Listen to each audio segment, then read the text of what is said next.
NEET छात्रा मौत मामले में अब तक 27 लोगों के सैंपल ले लिए गए हैं। इन 27 लोगों के ऊपर एसआईटी को शक है। 27 लोग अब तक नीट मामले में फंसते हुए नजर आ रहे हैं।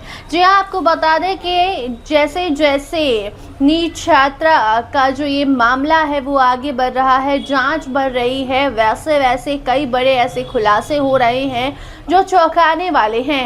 इसी के मद्देनजर अब तक आपको बता दें कि 27 लोगों के ब्लड सैंपल लिए गए हैं जिनका डीएनए टेस्ट कराया जाएगा और उसके बाद जब डीएनए रिपोर्ट सामने आएगी तो ये मालूम चल जाएगा कि छात्रा के साथ गलत किसने किया है। अभी तक जो एसआईटी की जांच हुई है उसमें ये मालूम चला है कि नीट छात्रा की मौत सुसाइड के कारण नहीं हुई बल्कि उसके साथ गलत किया गया। और उसके बाद अब सवाल ये है कि हॉस्टल के भीतर घुसकर किसने छात्रा के साथ गलत किया, या फिर उसी दिन जब जहानाबाद से वो पटना लौटी थी तो रास्ते में कुछ हुआ। कई सारे सवाल हैं जिसका जवाब अब डीएनए रिपोर्ट के बाद ही मिल पाएगा। लेकिन अब तक जो 27 लोग हैं उनकी धड़कनें तेज हैं। ये ऐसे लोग हैं जिनका किसी न किसी तरह से कनेक्शन नीट छात्रा से बताया जा रहा है। कहा जा रहा है कि कुछ लोगों का हॉस्टल में आना जाना था तो कुछ उसके करीबी थे। सवाल तो उनके परिवार पर भी उठ रहा है। जब एसआईटी की टीम ने परिवार के डीएनए टेस्ट करने को कहा, परिवार के 5 लोगों का डीएनए टेस्ट होता है और उसके बाद सवाल उठाया जाता है कि परिवार वालों की क्या गलती थी, परिवार का डीएनए टेस्ट क्यों लिया गया। ऐसे में परिवार का डीएनए टेस्ट होता है, उसके बाद 6 लड़कों का डीएनए टेस्ट होता है और ऐसे कर कर के अब तक जो है ये इस जांच में 27 लोगों का डीएनए टेस्ट हो चुका है। कुछ लड़के तो रो भी रहे हैं कि हमारी क्या गलती थी, हमने तो बस मदद की थी। जी हाँ, वो गुहार लगा रहे हैं कि हमें बचा लो।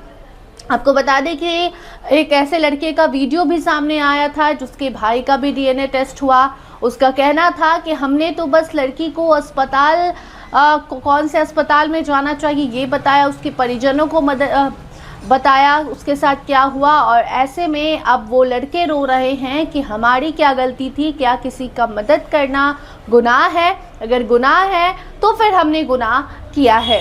आपको बता दें कि अचानक ही नीट छात्रा की ज़िंदगी ख़त्म हो जाती है। उसके पीछे पहले कहा जाता है कि उसकी तबीयत खराब हुई, उसके बाद मामला धीरे धीरे जब आगे बढ़ा उसके बाद कहा गया कि उसने खुद ही गलत कर लिया, खुद ही सुसाइड कर लिया। और ऐसे में अब जब ये गुत्थी सुलझ रही है तो मालूम चल रहा है कि नीट छात्रा के साथ गलत हुआ।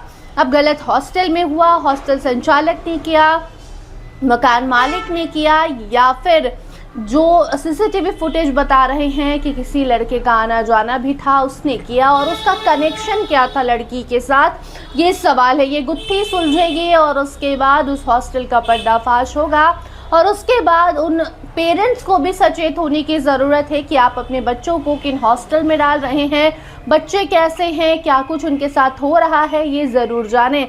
बाकी बच्चों को भी अलर्ट रहने की ज़रूरत है जो हॉस्टल में रहते हैं। बाकी आपको बता दें कि एसआईटी ने अब 27 लोगों का डीएनए टेस्ट करने को कहा है। सैंपल्स ले लिए गए हैं, उनका डीएनए टेस्ट होगा और डीएनए रिपोर्ट पर जो खुलासा होगा वो बताएगा कि लड़की का गुनहगार असली कौन है। लेकिन उसके पहले 27 लोगों का जो नाम है वो सामने आया है जिनका डीएनए टेस्ट हुआ है। उसमें वो लड़के भी हैं जो हॉस्टल के इर्द गिर्द घूमा करते थे, वो लड़के भी हैं जिनकी एंट्री हॉस्टल में हुई थी, वैसे भी लोग हैं जिनका आना जाना हॉस्टल में था और हॉस्टल के लोगों से उनका जो कनेक्शन था उसे भी जोड़कर एसआईटी देख रही है कि कोई भी अब चूक नहीं करनी है। पहले जब उस केस शुरुआत में जो भी गलतियां हुई, खामियां हुई, उसकी भरपाई हो रही है और किसी भी तरीके से उस लड़की को न्याय दिलाना है। बाकी एसआईटी ने जो डीएनए सैंपल से वो ले लिया है और डीएनए रिपोर्ट में खुलासा होगा कि इन 27 लोगों में से कौन से वो लोग हैं जिन्होंने एक लड़की की ज़िंदगी बर्बाद कर दी। और उस लड़की की ही नहीं बल्कि जितनी लड़कियां, जितने बच्चे बाहर रह रहे हैं, जितने पेरेंट्स अपने बच्चों को बाहर रख रहे हैं, उनको टेंशन दे दिया। वो अब नहीं समझ पा रहे कि कब उनके बच्चों के साथ क्या हो जाए, कोई ठीक नहीं। और ऐसे में अब बच्चों के लिए भी अवेयरनेस प्रोग्राम चलाने की ज़रूरत है। हॉस्टल जो हैं उनका निरीक्षण करने की ज़रूरत है, इंस्पेक्शन की ज़रूरत है, ताकि पता चल सके कि हॉस्टल्स में हो क्या रहा है, बच्चियां और बच्चे जो है, लड़के लड़कियां, वो सुरक्षित भी हैं या नहीं हैं। ऐसे में फ़िलहाल अब इंतज़ार करना होगा डीएनए रिपोर्ट का। 27 लोगों का सैंपल, और उन 27 में से कौन होगा गुनहगार, इसका जल्द होगा खुलासा। फिलहाल इस खबर में इतना ही। देखते रहिए स्टार टीवी बिहार। धन्यवाद।